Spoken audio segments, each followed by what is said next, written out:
American തെരഞ്ഞെടുപ്പ് കഴിഞ്ഞു. Donald Trump ഉജ്ജ്വലമായ വിജയം വരിച്ചു. ജനുവരി 26-ന് അദ്ദേഹത്തിന്റെ ഭരണകൂടം യാഥാർത്ഥ്യമാവുകയാണ്. അമേരിക്കയിലെ ക്രിസ്തീയ സമൂഹം, പ്രത്യേകിച്ച് ഇവാഞ്ചലിക്കൽ ക്രിസ്ത്യൻസ്, വളരെ ആവേശത്തിലാണ്. കാരണം ട്രംപിന്റെ വിജയത്തിന് വേണ്ടി അവർ കഠിനാധ്വാനം ചെയ്തിരുന്നു. മാത്രവുമല്ല, ലോകമെങ്ങുമുള്ള യാഥാസ്ഥിക ക്രൈസ്തവർ ട്രംപിന്റെ വിജയത്തെ വലിയ ആഘോഷമാക്കി മാറ്റിയിരിക്കുന്നു. ഇനി മലയാളികളുടെ കാര്യമെടുത്താൽ, അമേരിക്കയിലുള്ള മലയാളി സമൂഹം 90% ട്രംപിനെ അനുകൂലിക്കുന്നവരായിരുന്നു ഈ തെരഞ്ഞെടുപ്പിൽ. മലയാളി പെന്തക്കോസ്ത് വിശ്വാസികളുടെ കാര്യമെടുത്താൽ ഓൾമോസ്റ്റ് എല്ലാവരും തന്നെ ട്രംപ് അനുകൂലികളായി മാറി എന്ന് പറയേണ്ടിയിരിക്കുന്നു. ട്രംപ് എന്ത് മാറ്റങ്ങളാണ് വരുത്തുവാൻ പോകുന്നത്? ലോകത്തിന്റെ രാഷ്ട്രീയ സാമൂഹിക വ്യവസ്ഥിതിയിൽ എന്ത് മാറ്റം കൊണ്ടുവരുവാൻ പോകുന്നു? പ്രത്യേകിച്ച് മിഡിൽ ഈസ്റ്റിലെ സംഭവങ്ങളിൽ ട്രംപിന്റെ ഇടപെടലുകൾ എങ്ങനെയായിരിക്കും? ലോകം വളരെ ശ്രദ്ധയോടുകൂടെ ട്രംപിന്റെ ഭരണത്തിന് വേണ്ടി കാത്തിരിക്കുകയാണ്. പലരും ഭീതിയോടെയാണ് ട്രംപിന്റെ ഭരണത്തെ കാണുന്നത് എന്നുള്ളതും യാഥാർത്ഥ്യമാണ്. ചില രാജ്യങ്ങൾ, ചില പ്രസ്ഥാനങ്ങൾ ഒക്കെ ട്രംപിന്റെ അധികാരത്തെ ഭയത്തോടെ നോക്കിക്കാണുന്നു. പ്രധാനമായും ഇസ്രായേലുമായിട്ടുള്ള ബന്ധത്തിലാണ് ട്രംപിന്റെ ഭരണം എന്ത് ചെയ്യുവാൻ പോകുന്നു എന്ന് ലോകം ശ്രദ്ധിക്കുന്നത്. ഈ കഴിഞ്ഞ ദിവസങ്ങളിലായി ട്രംപ് ഭരണകൂടത്തിൽ നിർണായകമായ സ്ഥാനങ്ങളിൽ ആരൊക്കെ വരുവാൻ പോകുന്നു എന്നുള്ളത് പുറത്തു വന്നുകൊണ്ടിരിക്കുന്നു. അതിൽ പ്രധാനപ്പെട്ട ഒരു വ്യക്തിയാണ് ഇസ്രായേലിന്റെ അംബാസഡറായി നിയമിതനായിരിക്കുന്ന മൈക്ക് ഹക്കബി.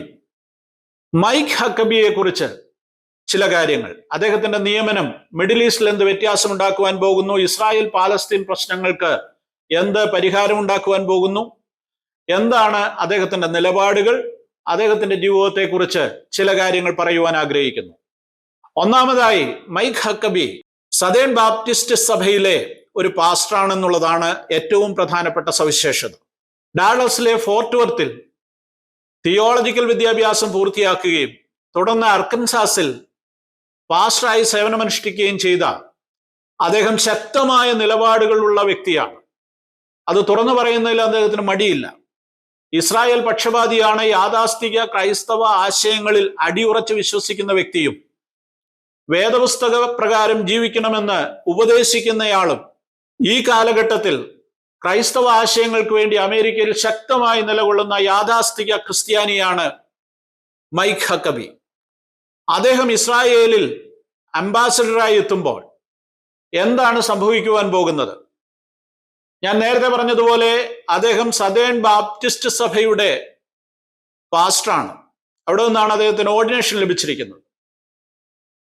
സദേൺ ബാപ്റ്റിസ്റ്റ് സഭ അമേരിക്കയിലെ ഏറ്റവും ശക്തമായ ക്രിസ്തീയ സഭാ പ്രസ്ഥാനമാണ്, ഏറ്റവും വലിയ പ്രൊട്ടസ്റ്റന്റ് പ്രസ്ഥാനമാണ്.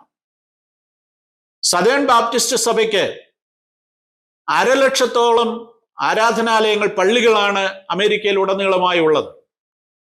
12 ദശലക്ഷത്തോളം അംഗങ്ങളും സഭയ്ക്കുണ്ട്. ഇവാഞ്ചലിക്കൽ ക്രിസ്ത്യൻ എന്ന പേരിൽ അറിയപ്പെടുന്ന, സുവിശേഷീകരണത്തിന് പ്രാധാന്യം നൽകുന്ന, വേദപുസ്തകത്തിന്റെ തനിമയിൽ വിശ്വസിക്കുന്ന, വേദപുസ്തകത്തെ പ്രചരിപ്പിക്കുന്ന ശക്തമായ ഒരു സമൂഹം. ലോകമെങ്ങും മിഷൻ പ്രവർത്തനങ്ങൾക്ക് വേണ്ടി $800 മില്യൺ ഒരു വർഷം അവർ ചെലവഴിച്ചുകൊണ്ടിരിക്കുന്നത്. സദേൺ ബാപ്റ്റിസ്റ്റ് സഭ അമേരിക്കയിലെ ഏറ്റവും നിർണായകമായ ക്രൈസ്തവ സമൂഹങ്ങളിൽ ഒന്നാണ്. അതിന്റെ പ്രതിനിധിയാണ്, അതിന്റെ പാസ്റ്ററാണ് മൈക്ക് ഹക്കബി. മാത്രവുമല്ല, ഇസ്രായേൽ പക്ഷപാതിത്വപരമായിട്ടുള്ള നിരവധി പ്രസ്താവനകൾ മൈക്ക് ഹക്കബിയിൽ നിന്ന് മുൻകാലങ്ങളിൽ ഉണ്ടായിട്ടുണ്ട്. 1955 വെൽസ് ഹക്കബിയുടെയും മേയ ഹക്കബിയുടെയും മകനായി അർക്കൻസാസിൽ ജനിച്ചു.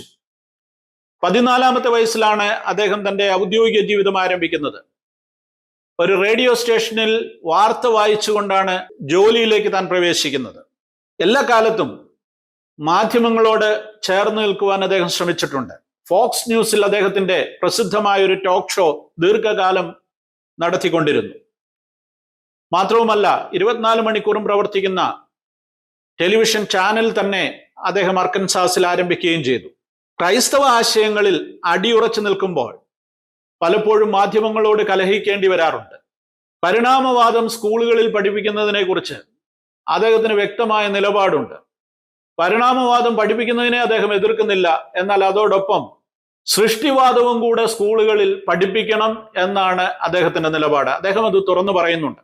അമേരിക്കയിലുടനീളം സ്കൂളുകളിൽ ഉണ്ടാകുന്ന വെടിവെപ്പുകളെ കുറിച്ച് ഒരു മാധ്യമപ്രവർത്തകൻ ചോദിച്ചപ്പോൾ അദ്ദേഹം പറഞ്ഞത്, വളരെ തന്ത്രപൂർവം നമ്മൾ നമ്മുടെ സ്കൂളുകളിൽ നിന്ന് ദൈവത്തെ പുറത്താക്കി, അതാണ് ഇതിന്റെ അടിസ്ഥാന കാരണമെന്ന് അദ്ദേഹം പറയുകയുണ്ടായി. ഇങ്ങനെ തന്റെ നിലപാടുകൾ ശക്തമായി വ്യത്യസ്തമായി പറയുവാൻ കഴിവുള്ള ഒരു ലീഡർ. അദ്ദേഹം അർക്കൻസാസ് സ്റ്റേറ്റിലെ ഗവർണറായി 2 തവണ തിരഞ്ഞെടുക്കപ്പെട്ടു. ഇപ്പോൾ അദ്ദേഹത്തിന്റെ മകൾ സാറ ഹക്കബി സാൻഡേഴ്സ് ആണ് അർക്കൻസാസ് സ്റ്റേറ്റിന്റെ ഗവർണറായിരിക്കുന്നത്. മൈക്ക് ഹക്കബി 2 തവണ അമേരിക്കൻ പ്രസിഡന്റ് സ്ഥാനത്തേക്ക് റിപ്പബ്ലിക്കൻ പാർട്ടിയുടെ സ്ഥാനാർത്ഥിയാകുവാനുള്ള ശ്രമം നടത്തിയിട്ടുണ്ട്. പക്ഷെ ആദ്യഘട്ടത്തിൽ തന്നെ അദ്ദേഹം പിന്മാറുകയായിരുന്നു. മൈക്ക് ഹക്കബി അമേരിക്കൻ അംബാസഡറായി ഇസ്രായേലിലെത്തുന്നതിനെ ഇസ്രായേൽ വളരെ സന്തോഷത്തോടുകൂടെ സ്വാഗതം ചെയ്യുമ്പോൾ, ഇസ്രായേലിനെതിരായി നിലപാടുകൾ എടുക്കുന്ന എല്ലാ രാജ്യങ്ങളും വളരെ ഭീതിയോടുകൂടിയാണ് അതിനെ നോക്കിക്കാണുന്നത്. പ്രത്യേകിച്ച് ഹമാസ്, ഹിസ്ബുള്ള തുടങ്ങിയ ഭീകര സംഘടനകൾ മൈക്ക് ഹക്കബിയുടെ വരവിനെ ഭയത്തോടെ കാണുന്നതിന് പല കാരണങ്ങളുണ്ട്. ഒരിക്കൽ മൈക്ക് ഹക്കബി തന്റെ നയം വ്യക്തമാക്കിക്കൊണ്ട് പറഞ്ഞു, പാലസ്തീൻ എന്നൊന്നിനെ കുറിച്ച് ചിന്തിക്കേണ്ട കാര്യമേ ഇല്ല, അങ്ങനെയൊന്നില്ല എന്നാണ് അദ്ദേഹം പറയുന്നത്. അദ്ദേഹം പറയുന്നത് ആ പാലസ്തീൻ പ്രദേശം എന്ന ഇപ്പോൾ അറിയപ്പെടുന്ന ആ ദേശം മുഴുവൻ, വെസ്റ്റ് ബാങ്ക് മുഴുവൻ ഇസ്രായേലിന്റെ ഭാഗമായി മാറണമെന്ന ആശയമാണ് അദ്ദേഹത്തിനുള്ളത്. പ്രസിഡന്റ് അദ്ദേഹത്തെ അംബാസഡറായി നിയമിക്കുമെന്ന് പറഞ്ഞു കഴിഞ്ഞപ്പോൾ അദ്ദേഹത്തോട് അഭിപ്രായങ്ങൾ ചോദിച്ച പത്രപ്രവർത്തകരോട് അദ്ദേഹം പറഞ്ഞൊരു കാര്യമുണ്ട്. പത്രപ്രവർത്തകർ അദ്ദേഹത്തോട് ചോദിച്ചു, ഇസ്രായേൽ വെസ്റ്റ് ബാങ്ക് അധിനിവേശ പ്രദേശങ്ങൾ തങ്ങളുടെ രാജ്യത്തിന്റെ ഭാഗമാക്കിയാൽ താങ്കൾ അതിനെ അനുകൂലിക്കുമോ, അമേരിക്ക അതിനെ അനുകൂലിക്കുമോ എന്ന് അദ്ദേഹത്തോട് ചോദിച്ചു. വ്യക്തമായി അദ്ദേഹം പറഞ്ഞ മറുപടി തീർച്ചയായും അങ്ങനെ ചെയ്യേണ്ടി വരുമെന്നാണ്. അപ്പോൾ അദ്ദേഹത്തിന്റെ നയം വ്യക്തമാണ്. മറ്റു കാര്യം കൂടി അദ്ദേഹം പറയുന്നു, എനിക്ക് സ്വന്തമായി നയങ്ങളൊന്നുമില്ല, പ്രസിഡന്റ് എന്തു പറയുന്നോ അത് നടപ്പാക്കുക എന്നുള്ളതാണ് എൻ്റെ നയം. അപ്പോൾ മൈക്ക് ഹക്കബി ഇസ്രായേലിലെത്തുന്നത് വളരെ ഭയത്തോടുകൂടെ ലോകം നോക്കിക്കാണുന്നു. പക്ഷെ അവിടെ അടിസ്ഥാനപരമായ മാറ്റങ്ങൾ ഉണ്ടായേക്കാമെന്ന് ലോകമെങ്ങുമുള്ള ഇസ്രായേൽ അനുകൂലികൾ പ്രതീക്ഷിക്കുന്നു. ഹക്കബിയെ കുറിച്ച് 1-2 ചെറിയ കാര്യങ്ങൾ കൂടെ പറഞ്ഞ് ഞാൻ അവസാനിപ്പിക്കാം. മൈക്ക് ഹക്കബി അർക്കൻസാസ് ഗവർണറായിരുന്നു. ഇപ്പോൾ അദ്ദേഹത്തിന്റെ മകൾ സാറ അർക്കൻസാസ് ഗവർണറായിരിക്കുന്നു. അമേരിക്കയിൽ ആദ്യമായാണ് ഒരപ്പനും മകളും ഒരേ സംസ്ഥാനത്തിന്റെ ഗവർണർമാരായി മാറ്റപ്പെടുന്നത്. മൈക്ക് ഹക്കബി നല്ലൊരു ബേസ് ഗിറ്റാറിസ്റ്റ് ആണ്.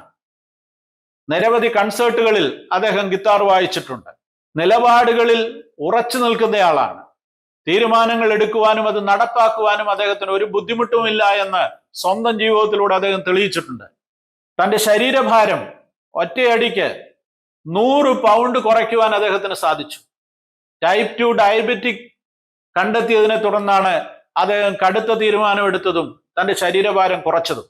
മറ്റൊന്ന്, മൈക്ക് ഹക്കബി ഇസ്രായേലിനെ അതിയായി സ്നേഹിക്കുന്നു.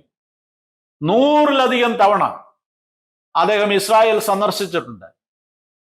ഇസ്രായേലിനെ ഏറ്റവും ശക്തമായി എതിർക്കുന്ന മാധ്യമമായ അൽ ജസീറ മൈക്ക് ഹക്കബിയെ കുറിച്ചുള്ള വാർത്ത പബ്ലിഷ് ചെയ്തപ്പോൾ അതിൽ പറഞ്ഞൊരു പ്രധാന കാര്യം ഇതാണ്: 100-ലധികം തവണ മൈക്ക് ഹക്കബി ഇസ്രായേൽ സന്ദർശിച്ചിട്ടുണ്ട്. അദ്ദേഹം ശരിയാണ്, അദ്ദേഹം ഇസ്രായേലിലേക്ക് ധാരാളം ആളുകളെ കൊണ്ടുപോവുകയും ടൂർ ഓപ്പറേറ്റ് ചെയ്യുകയും വരെ ചെയ്തിട്ടുണ്ട്. ഇസ്രായേലിന് വേണ്ടി ശക്തമായ നിലപാടെടുക്കുന്ന മൈക്ക് ഹക്കബി ഇസ്രായേലിലുള്ള അമേരിക്കൻ അംബാസഡറായി ചുമതലയെടുത്തു കഴിഞ്ഞാൽ എന്തു സംഭവിക്കുമെന്ന് നമുക്ക് കാത്തിരുന്ന് കാണാം. വേദപുസ്തകാടിസ്ഥാനത്തിൽ ഇസ്രായേലിന്റെ പ്രാധാന്യം, അതിന്റെ നിലനിൽപ്പ്, അതിന്റെ ഭാവി, അതിനോടെല്ലാമുള്ള ക്രൈസ്തവ സമൂഹത്തിന്റെ പ്രതികരണം, ഇതെല്ലാം മൈക്ക് ഹക്കബിയിലൂടെ അവിടെ യാഥാർത്ഥ്യമാകുവാൻ പോകുന്നു എന്ന് പ്രതീക്ഷിച്ചുകൊണ്ട് ഞാൻ എൻ്റെ വാക്കുകൾ നിർത്തുന്നു. നന്ദി.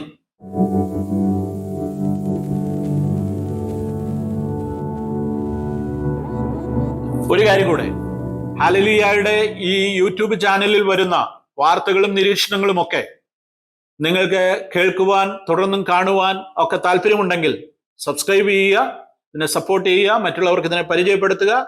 ഞാൻ സാംകുട്ടി ചാക്കോ, നിലമ്പൂർ. Thank U.